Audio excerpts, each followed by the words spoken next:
Thank you for standing by. This is the conference operator. Welcome to the Torex Gold Resources Inc. First Quarter 2022 Results Conference Call. As a reminder, all participants are in listen-only mode and the conference is being recorded. After the presentation, there will be an opportunity to ask questions. To join the question queue, you may press star, then 1 on your telephone keypad. Should you need assistance during the conference call, you may signal an operator by pressing star and 0. I would now like to turn the conference over to Dan Rollins, Senior Vice President, Corporate Development and Investor Relations. Please go ahead, Mr. Rollins. Thank you, operator, and good morning, everyone. On behalf of the Torex team, welcome to our Q1 2022 conference call. Before we begin, I wish to inform listeners that a presentation accompanying today's conference call can be found under the Investors section of our website at www.torexgold.com. I'd also like to note that certain statements to be made today by the management team may contain forward-looking information. As such, please refer to the detailed cautionary notes on page 2 of today's presentation, as well as those included in the Q1 2022 MD&A. On the call today, we have Jody Kuzenko, President and CEO, as well as Andrew Snowden, CFO. Following the presentation, Jody and Andrew will be available for the question and answer period. This conference call is being webcast and will be available for replay on our website. Last night's press release and the accompanying financial statements and MD&A are posted on our website and have been filed on SEDAR. Also note that all amounts mentioned in this call are US dollars unless otherwise stated. I'll now turn the call over to Jody. Well, thank you, Dan, and good morning to all on the line. Welcome to the Torex Gold Q1 2022 results call. I'll open my remarks this morning by saying that we had a very strong start to the year on all fronts. We delivered modestly higher production than anticipated. The team's done an excellent job in keeping control on costs despite the current inflationary environment. While it's early in the year, we're well positioned to deliver on full year production and cost guidance. And I think probably most notably at the end of the first quarter, we released our updated technical report, which outlines the future of mining the Morelos property, which in turn forms the foundation for future growth for Torex. In terms of the agenda for the call, it's the same as usual. I'll provide a brief reminder of the strategic pillars that we continue to execute on.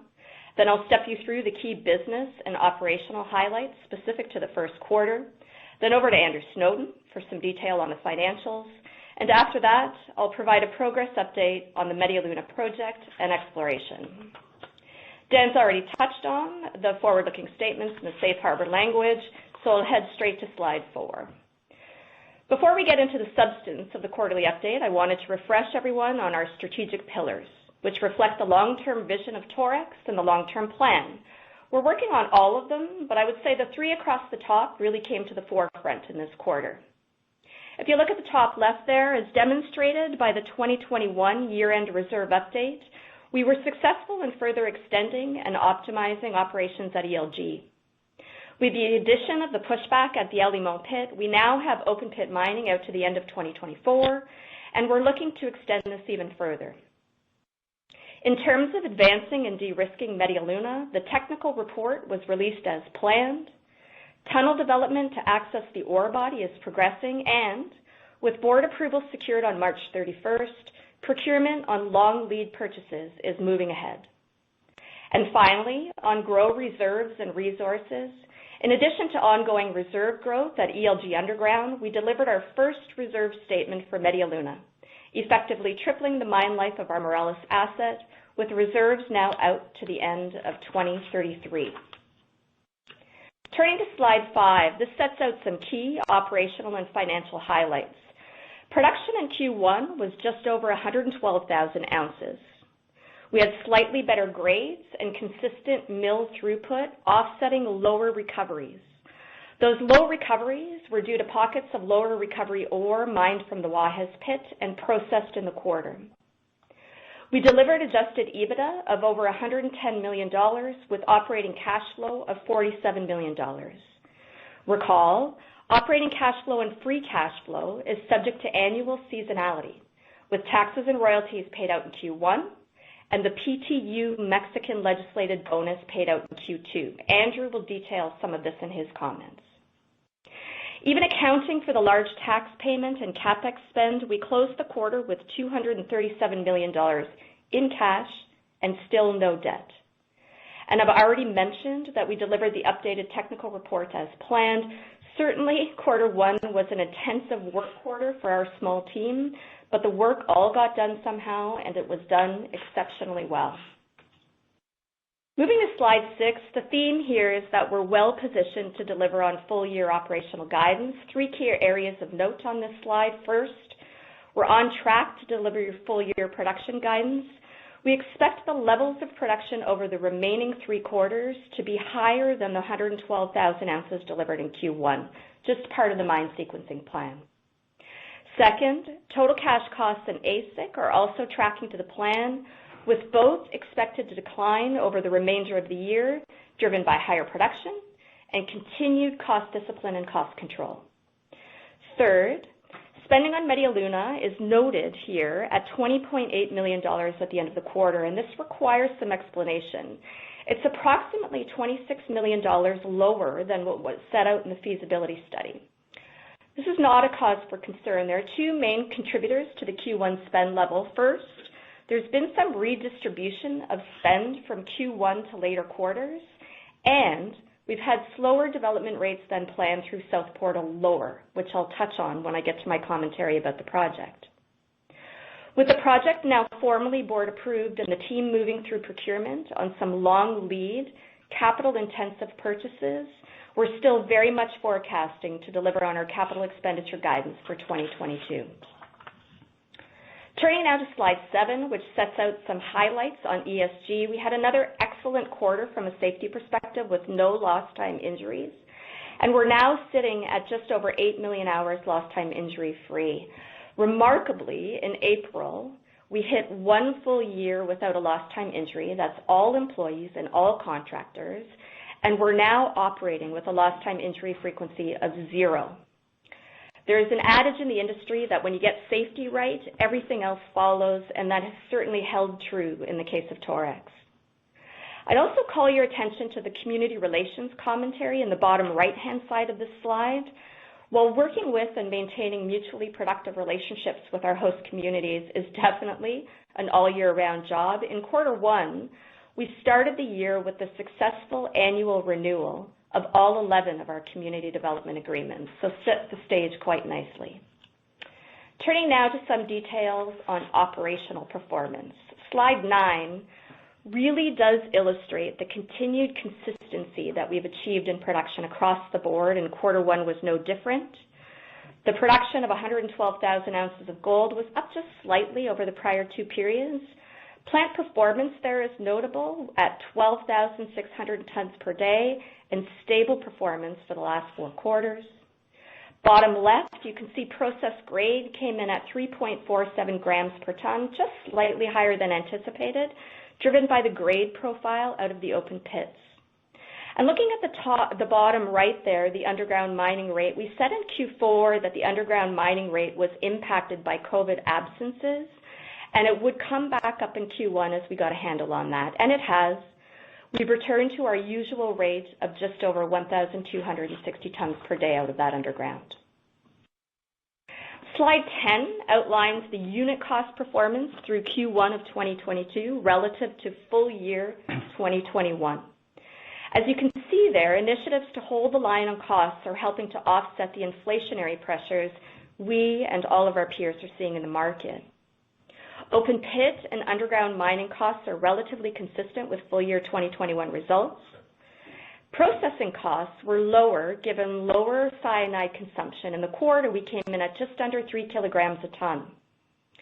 The variability in cyanide consumption requires a long and detailed explanation, but it has to do with the mineralogy of the ore we are seeing. This is a bit difficult to predict, but I will say that we expect consumption levels to remain variable over the coming quarters, given the variability in the mineralogy, but we're forecasting it to be somewhere between 3 and 4 kilograms a ton.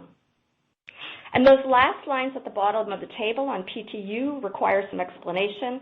The higher level of PTU reflects updated guidance from the Mexican government on the levels to be paid out. As a result, We've accrued an additional $2.6 million of profit share and payments in quarter one related to a true-up required on the 2021 payout. Now that said, this year's payout is still substantially less than the payout in 2021. I'll now pass it over to Andrew to review the quarterly financial results. Thank you, Jody, and good morning, everyone. Starting my commentary here on slide 12, consistent with a solid operational quarter, which Jody just walked through, we also had a good quarter financially, and that's despite Q1 expected to be our lowest quarterly production period of the year.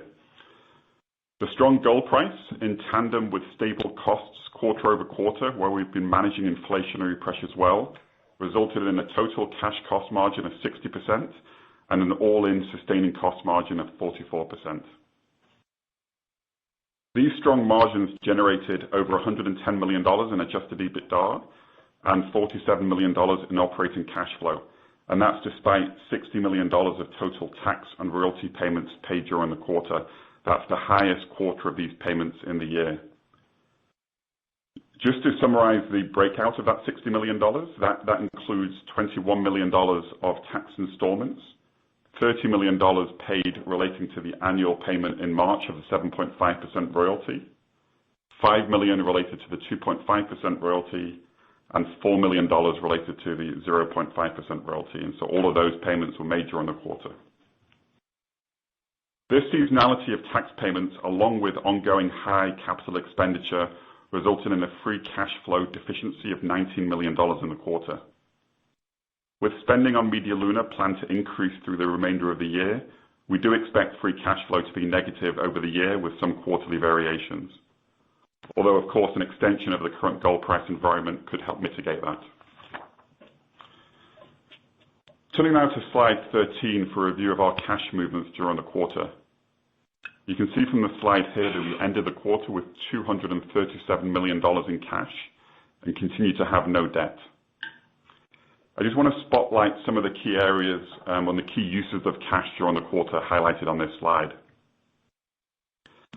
Firstly, on taxes, you can see of the income tax payments of $51 million that were paid on income taxes are noted on this slide. The remaining $9 million of royalties are included in changes in working capital. But just to provide some go-forward guidance, I expect that monthly income tax installment payments to be in the range of $7 to $8 million a month for the remainder of the year. Looking at changes in non-cash working capital, this reflects outflows related to accounts payable built up at year-end and the royalty payments I just referenced, partially offset by net VAT receipts of $8 million during the quarter as collections caught up from some government holiday delays at year-end. Looking ahead at working capital changes through the course of Q2 here, we will be making a $22 million payment later this month related to the annual mandated profit sharing in Mexico. Finally, on capital expenditure, we invested approximately $65 million in capital during the quarter. Medialuna expenditure was different to the amounts that were incorporated in the baseline feasibility study due to the redistribution of certain work, primarily civil works, and the ability to defer equipment purchases until after project approval on March 31st.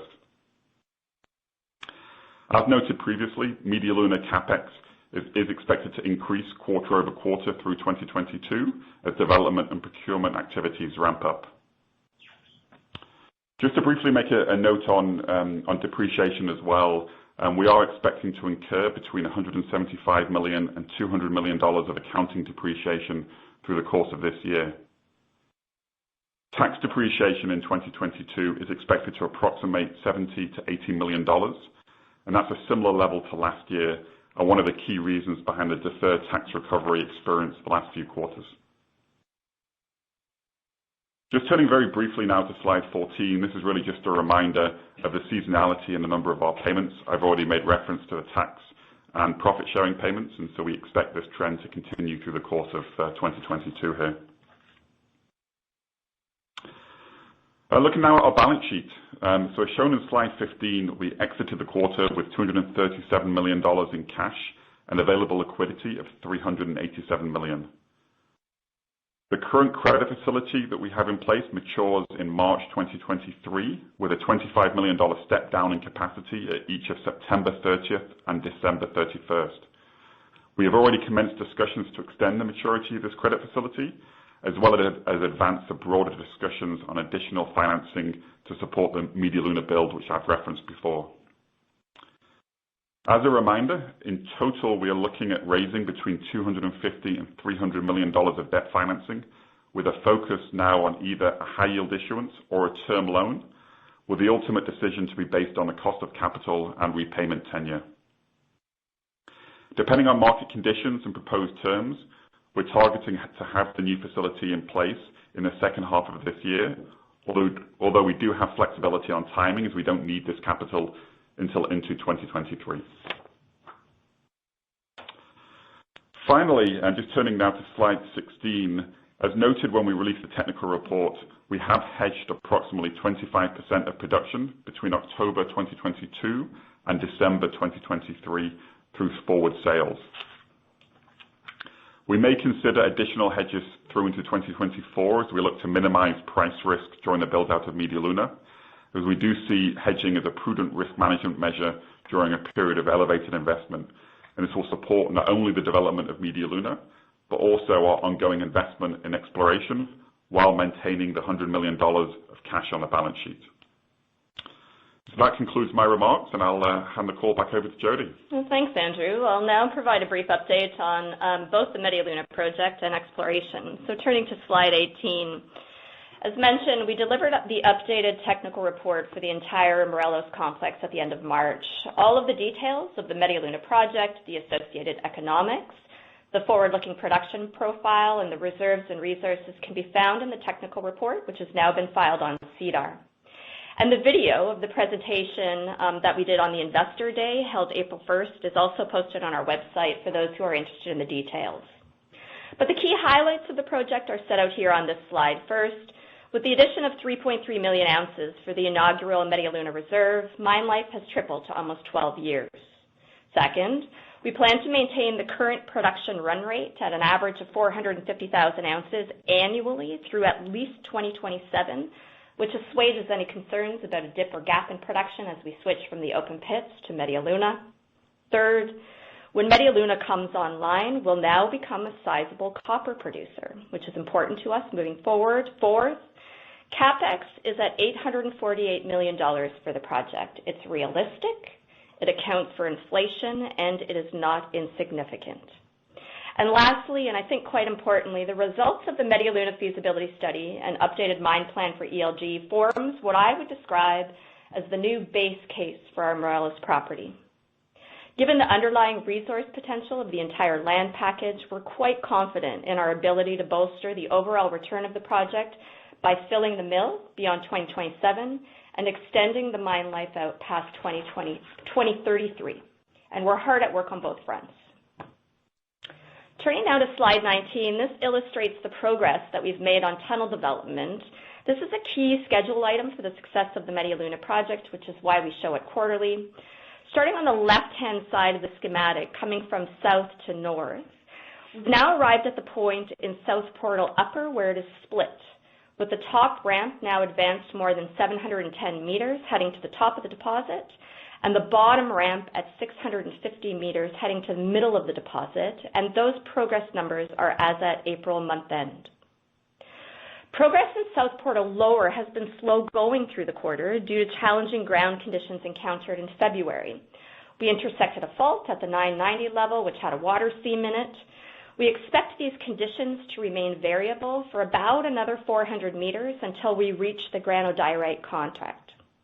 This 400-meter estimate will be confirmed over the next couple of weeks with the establishment of a drill platform to probe drill the length of the ramp development, so we know exactly when we're going to be through the variable ground conditions.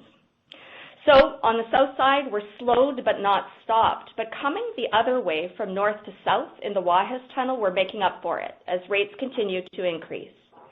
As at the end of April, we passed the 1.7 kilometer mark, and over the last 2 weeks, we have started to consistently hit a 4.5 meter round in a 12-hour shift, which was always the goal. Now, driving a 6 by 6.5 meter heading at 9 meters per day is nothing short of world-class development performance, and we're doing it with our own team, not a contractor. The work now for our team is to achieve that consistently, day in and day out, until we hit breakthrough. And at this point, we're in good shape. In the feasibility study, we marked breakthrough in the lower tunnel on the schedule in Q1 of 2024, and today we're tracking ahead of that plan. Lastly, some commentary on exploration. Slide 20 highlights the prospective nature of the entire Morelos property, and you can see the details of our aggressive $39 million program for 2022 along the right-hand side of the slide. Overall, exploration and drilling is on track. There are a couple of highlights worth noting. First, drilling at ELG Underground is targeting ongoing reserve and resource growth as we look to extend the life of ELG Underground out beyond 2027. Second, infill and step-out drilling at EPO is progressing. Now, once that program is complete, we will begin evaluating the potential to develop EPO. The goal here is to provide incremental feed to the processing plant over and above that 7,500 tons per day planned from Medialuna. We expect to complete an internal first pass economic assessment late this year and release the upgraded resource estimate for EPO in early 2023. As exploration has become a key part of our strategy, both to fill the mill post-2027 and extend mine life beyond 2033, you can expect to see some standalone exploration news from us in the coming weeks and months. Overall, I would close by saying we've had an excellent start to the year. We're well positioned to deliver on full-year operational guidance and continue to execute on Medialuna and our other strategic priorities. That concludes my commentary for the call. I'll now turn it back over to Cherise, and we're happy to entertain any questions. Thank you. We will now begin the question and answer session. To join the question queue, you may press star, then 1 on your telephone keypad. You will hear a tone acknowledging your request. If you are using a speakerphone, please pick up your handset before pressing any keys. To withdraw your question, please press star, then 2. We will pause for a moment as callers join the queue. The first question comes from Trevor Turnbull with Scotiabank. Please go ahead. Yeah, thank you, and congratulations on your team's ongoing safety track record. My first question is just a quick one on the potential to hedge into 2024. I wondered if you have a maximum in terms of proportion of gold production that you guys would consider. Hi, Trevor. Andrew here. So at the moment, as I noted, just in terms of the hedging we have in place right now, we've been looking at hedging up to 25% through the course of Q4 2022 through to the end of 2023. As I think about additional hedging in 2024, it will be along those sorts of levels, and so that's the level we'll look at in 2024. We are also considering whether there's some potential to enter into some additional hedging in the course of 2023, just given that is the peak period of our Medialuna spend. We haven't kind of rounded out our views on that yet, but it won't be anything greater than 50%. And whether we get to those levels, we'll see as we monitor the gold price volatility. Okay, perfect. Thank you. And then my only other question was about the lower south portal that you were talking about, Jody, and the slower progress due to the ground conditions. You mentioned that you expect to get into much better rock, the granodiorite, in about 400 meters, and you're actually doing some work to determine if that 400 number, if you can pin that down. That sounds good, but it also sounds like if it is 400 meters, that could take a while to get that much further along. I know it's just one part of the schedule, but can you just talk a little bit further about why you're not worried it impacts the bigger schedule? Yeah, that's a good question, Trevor. And I would say the 400 meters, the conditions we expect to encounter in that 400-meter length will be variable. And so we have geotechs in there daily literally assessing ground conditions and making rules daily about the nature of the grouting, the nature of the resin, whether we need to continue to pull up steel sets, or whether we can move ahead through a section of that more quickly. And so some days we hit 2 meters per day, some days we hit 4 meters a day, some days 6. And so I don't want to leave anybody with the impression that we're steadily trickling along here at 2 meters per day and will be for the next 400 meters. It will be variable, and we're not at this point sure that it's even going to be 400 meters in length. The other reason that I'm not particularly concerned about this at this point is that we've gained such good ground coming from north to south. We've tracked now for the last few weeks at 9 meters per day on quite a few days. If we can achieve that consistently, it just means we'll break through further south in the tunnel than we had expected. So we expected variable ground conditions in South Portal Lower. We knew we were crossing 3 lithologies there, unlike the Guajes Tunnel, 1 lithology, granodiorite contact. And so we're still feeling quite confident about the progress of that lower tunnel overall. And you mentioned it sounds like a fault or a structure. Is it something that just because of the orientation of the 2 different portals you don't expect to encounter, or you haven't encountered, or I should say you won't encounter in the upper one as well?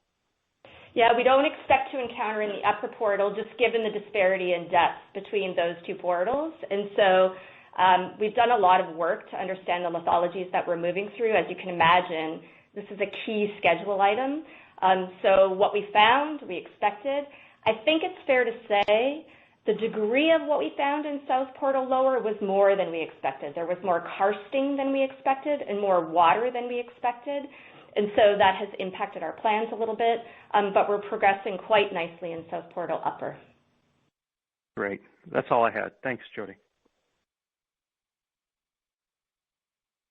Once again, if you have a question, please press star, then 1. The next question comes from John DeMarco with National Bank Financial. Please go ahead. Oh, hi. Good morning, everyone. Thank you, operator. Hi, Jody and team. Maybe first question to Andrew, just continuing on with the debt that you're looking into. Andrew, you mentioned that you're evaluating cost of capital and repayment tenure. Any preferences on this point with regard to the repayment tenure? Long dated, medium dated after Medialuna goes into production? Yeah, good question, Don. I mean, in terms of tenure, what's important to me is obviously making sure that repayment time frame is consistent with cash flow generation from Medialuna. Our key capital investments will be through the course of 2022 through to 2024. We expect to start producing from Medialuna at the end of 2024, and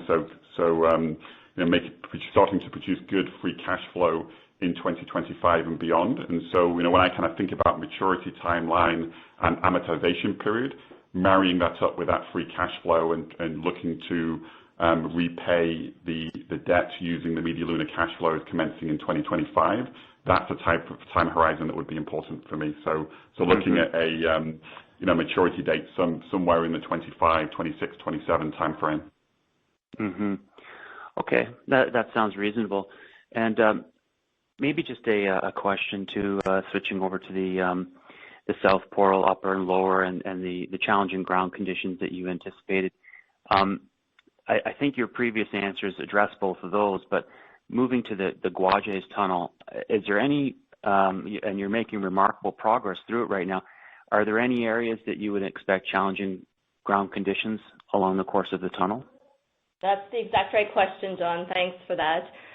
What we did before we made the decision to do the Guajes Tunnel under the river was 2 horizontal drill holes that spanned the width of the river.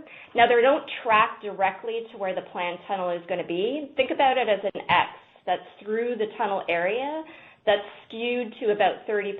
So we wanted to get a good sampling of the ground conditions under the tunnel.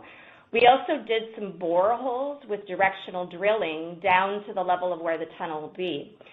All of that information tells us that we're going through 1 lithology under that river, and it's granodiorite rocks. So that means it's good, competent rock, similar to what we see on the ELG side, similar to the vast majority of what the Medialuna deposit is. Does that mean we'll encounter no problematic ground conditions during the Guajes tunnel? I don't think there could be any guarantee on that. But what I will say is we've done some exploratory drilling as best as we can to understand the lithology, to understand what we can expect. And I will say that the team, our own team in the Guajes tunnel, will be far better prepared for any difficult ground conditions we encounter through Guajes than was the case with our contractor. Part of the reason we were so slow through the quarter is that I would describe us as relatively unprepared for what we encountered there in South Portal Lower. New contractor, new work area, and not quite ready for what we should have been ready for, in my estimation. Okay. Well, that sounds good. Overall, encouraging, and also just encouraged by the progress in Guajes, and good luck getting through that South Portal Lower in this quarter. Yeah, so, thanks, and maybe just, you're welcome. So, final question. So, with Medialuna construction ramping up and so on, do you have any comments on supply chain? Are you seeing any potential risk items or supply chain tightness, and any plans to overcome potential issues to keep the schedule on track?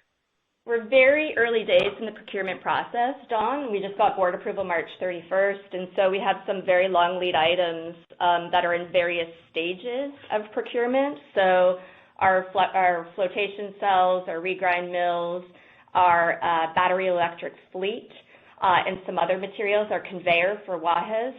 So far, we don't have anything back that causes us concern, but the whole point of getting out early is to mitigate risk associated with supply chain tightness and supply chain concerns. I mean, you don't have to look very far in the news to see that that's impacting projects in the sector broadly. We want to do everything we can to get ahead of that. So far, so good. It's early days. Okay, thank you. Well, congratulations on the strong quarter, and good luck continuing on track with guidance year ahead. Thank you. Thanks very much. As there appear to be no more questions, this does conclude today's conference call. You may disconnect your lines. Thank you for participating, and have a pleasant day.